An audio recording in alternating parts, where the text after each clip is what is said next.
relationships. When I do love readings, a common question that's often asked is this person really into me? Okay. Do they see me like I see them? Do they feel about me like I feel about them? And the reading will, give the answer. Sometimes it's yes and sometimes it's no. Okay. And usually there'll be other things in there to give more clarity to those answers. When the person that your ancestors wants for you enters your life, there will be no such ambiguity. There will be no confusion. You will know it. You will know it, you'll feel it, and you will see it. I say with 1,000% confidence that my ancestors and my husband's ancestors wanted us to be. Now, disclaimer, I did have a sneak peek of my husband over a year before I actually laid eyes on him. Okay, but that's just my life as a seer. I had a prophetic dream about him while I was still married to my ex-husband. Okay, I didn't know this man, never seen him before in my life, but I dreamt about him twice. And in both those dreams, they were so real, and his love for me was so intense that both times I woke up crying with tears. Okay, my pillow would be wet. And I was in a very, very, very horrible time in my marriage with my ex-husband. So it was like a cruel joke, okay? It was like cruelty to experience such powerful feelings of love just to wake up and, that wasn't real. That was just a dream. Okay, because my reality was the total opposite with someone else. And I made a prayer. I said, whoever this man is, he must be known to me. Over a year later, he was made known to me. Okay? And there are some particulars in this story that are rather personal and private that I shall not reveal on the Spreaker. But there were ways that I got confirmation. Okay? Absolutely. Everybody's not a seer. Okay? But just know that the person that your ancestors feel right about, that they want for you to have in your life, when they come into your presence, you will know them. And there will be no doubt about it that they'll be into you. Okay? All the little things that people know, that they experience, that lets them know that the person is into them, the frequent calls, the frequent desire to see each other, to be in each other's company, the exchanging of gifts, the doing something nice, these random acts of kindness, the long conversations, being on the phone or in this case texting for hours, okay? Finding yourself thinking about that person during your downtime or your idle moments at work or in school, and then letting the person know, I cannot stop thinking about you. I thought about you so much today. Oh, blah, blah, blah, blah, blah. I mean, those things are just unquestionably let you know that you're into one another. Okay? Does that mean that the ancestors made it so? I'm willing to say that it does. Okay? Because you carry them with you. They're a part of you, whether you honor them or not. They have a huge hand in the doings and dealings of our day-to-day lives. That's just the long and short of it. Okay? Now, people who do love work, such as myself, the ancestors, again, play a huge part. Okay, because if a client comes to me and they're fixated on a specific person and those feelings are not being reciprocated to the client, that's the first thing I'm going to check and see in my divination. Is this an ancestral interference? Okay? Yes or no? If the answer is yes, then I am obligated to tell the client to move on and seek their sites elsewhere. Okay? Now, there are some people who have the skill of negotiating ancestors on other people's behalf. And these are people who are initiated into certain African tradition or certain African religions or diasporic traditions and religions. And they're priests and priestesses. And they can, negotiate spirits. They can negotiate with, orishas or loas or, etc., the spirits in that way. I don't do those things. Okay? That's not what I do. But in cases like that, I will reach out in my network and refer the client to one of those individuals who is skilled and is experienced in those types of, ancestral communications and negotiations and what have you. And that's, when my reading says the ancestors say no. Okay. In the cases where the reading says the ancestors say yes, then, all I'm giving you is confirmation on something you probably already know. Okay. This person is the one. This person is who you're supposed to be with. This person is the one that you probably will end up getting married to, etc., so on and so forth. Okay. Now, what if you are kind of a butthead to people that you get involved with?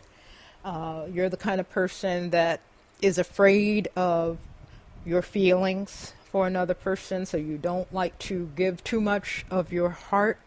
You maybe been hurt before, and then you end up, you don't like being lonely, but you're not really into, having a long-term one-on-one monogamous with a certain individual. So you tend to play little games with the person. And if you're that kind of person, let me just let you know right now, your ancestors don't like that shit. Okay? And they will block your blessings in other aspects of your lives because they want you to be in a good, loving relationship.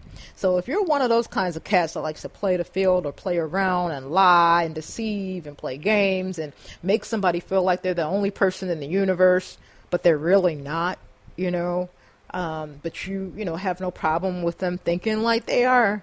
But at the same time, you can't get promoted at your job, you can't, get, your money right. You're always losing money, or, someone's always ripping you off and giving you a bad deal. Everything around you is always breaking down and you got to go get it fixed and spend all this money to do so, etc. and so on. Yeah, that might be your ancestors tagging your ass because you aren't doing the right thing by them by engaging in a true, honest, loving relationship with someone that is willing to give you those things. Okay? So it works both ways. All right? We all got our ancestors, whether you're a good person, whether you're a bad person, or you're somewhere in the middle of that spectrum. We all are covered by our ancestors. Now, one thing you need to understand is that the number one thing the ancestors will do is protect us. Okay? We call them down for their blessings, and they cover us with protection. They will, keep us from being harmed. All right? And that protection extends to our hearts. Okay? It extends to our love lives. So remember, when you are in a good, loving relationship, you are honoring and blessing your ancestors with that love. When you are in a good, honest, stable relationship, you are honoring and blessing your ancestors with that love and that stability and that security. Okay? Because you represent promise and hope to them. To them all, really. So please keep that in mind as you navigate your life, as you go through the journey of finding true love for yourself. Now, I'm running out of time, but I want to touch on a question that a client asked me not that long ago with regard to love and ancestors, and that is, I'm good with my ancestors, but is it possible that I can petition my significant other's ancestors because they ain't acting right? And I want them to act right. So I want their ancestors to, kind of light a fire under their asses on my behalf. And my answer to that is yes and no. It just depends on how close you are with your significant other's ancestors. Me personally, I'm very close with my husband's ancestors because I knew a few of them when they were elders in their lives. I had relationships with them, number one. Number two, I have children with my husband. So my children now carry those ancestors and they're mixed with my ancestors. Okay, so my kids represent the physical manifestation of my ancestors, all of my ancestors, and all of their fathers. So it's not hard for me to appeal to my husband's ancestors. Okay, and I've never appealed to them to go after his ass, to mess him up because I was mad or at something he did. I've never done that because I've never had to. But I have appealed to them on his behalf for blessings, okay, or to get over certain hardships or, concerning things with his day-to-day as they present themselves or presented themselves. So yes, I've been able to do that. If this is someone you don't have children with or don't have any type of bloodline tie with their ancestors and you didn't know any of that person's elders in life, they did not know you, you did not have good, strong, close relationships with these people, it might be hard. I'm not saying it's impossible. Everybody's different. But it might not be as easy if those other things weren't already in place, what I just mentioned. So I hope that answers that question and it, you can understand it. As always, reach out to me if you have any questions about anything that I talk about on these episodes. You can reach me at contact@mamaru.com. That's contact.com. I'm sorry, contact at mamarue.com. You can also reach me at any of the aforementioned social medias that I have. You can reach me there as well. I want to thank everybody who listens to my Spreaker. I appreciate you all. I am now at over 500 listens. So thank you to everyone who has taken some time out of their day to listen to what I have to say. As always, don't forget to hit the follow button on my Spreaker page so that you can get an email notification of when a new episode is available for you to listen to. Once again, happy Father's Day to everyone who's celebrating and is being celebrated on this day. Special shout out to the family at New Era Chicago. We had a great time yesterday with the Hood to Hood campaign in the neighborhood of Woodlawn on the south side of Chicago. We brought it. We showed up and showed out.